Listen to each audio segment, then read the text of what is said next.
Шарпланинскиот пејач, македонскиот вртач Дунек и македонската масарка. Ова се трите сорти украсни птици, чии карактеристики ги истражуваат тројца експерти од Хрватска и Белгија. Резултатот од нивното истражување можно е да биде стандардизација на овие видови и нивно прогласување за македонски автохтони сорти. Овие сорти веќе се одгледуваат во Италија, Белгија, Германија, но тие потекнуваат од овој регион, кој е голем и ги вклучува Македонија, Косово и Албанија. Така, во Западна Европа, оваа сорта се нарекува косовски пејач, но тука е македонски пејач, во Србија пак е јужно-српски пејач. Тука сме да ги видиме птиците во нивното оригинално обкружување, да видиме дали има разлики меѓу овие региони, дали овие сорти се добро унифицирани или не. Сакаме да видиме што е типично и оригинално за овдешните птици. По воспоставувањето на стандардите за одредена сорта, експертите велат дека најважно е правилата на одгледување да ги прифатат овдешните одгледувачи и да нема отстапки во карактеристиките. У првом реду треба апелирати на Прво апелирам до одгледувачите од овие простори вредно да ги чуваат и пазат птиците.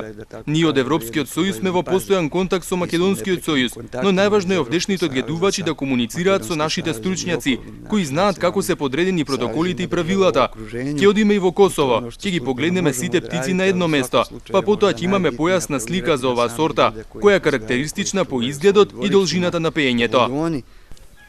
Кај гулабите пак веќе се констатирани одредени единствени карактеристики, што води кон нивно признавање како македонски сорти. Процедурата сепак не е едноставна, за неа понекогаш се потребни години истражување. Моја задача е снимити узгој голубова. Моја задача е да го наблюдувам одгледувањето на гулабите кои би можеле да добијат статус на македонска сорта. Една од нив е масарката.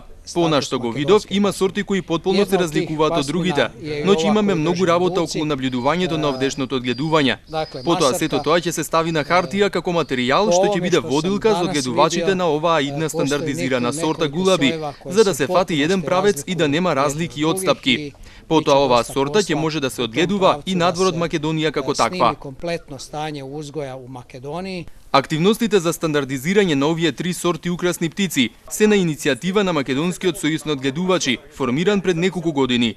Од Сдруженијето Диамантски петел работат на подигање на свеста за важноста од соодветно одгледување и стандардизирање на домашните сорти.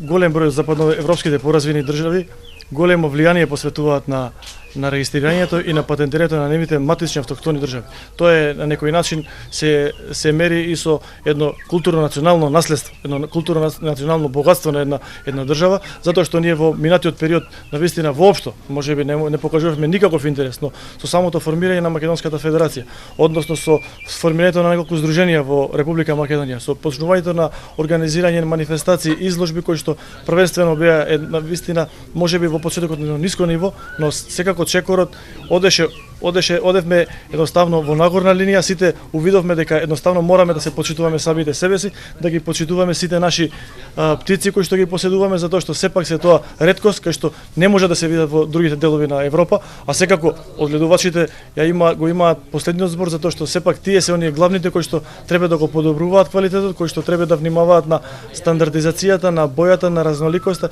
и на сите оние елементи што треба да ја поседува една украсна птица. Тројцата експерти од Европскиот сојуз ќе посетат и одгледувачи во Прилеп и Охрид. По завршувањето на нивното специфично истражување на Македонија, ќе знаеме дали конечно и ние ќе имаме домашни сорти со кои ќе се гордееме на големите европски изложби.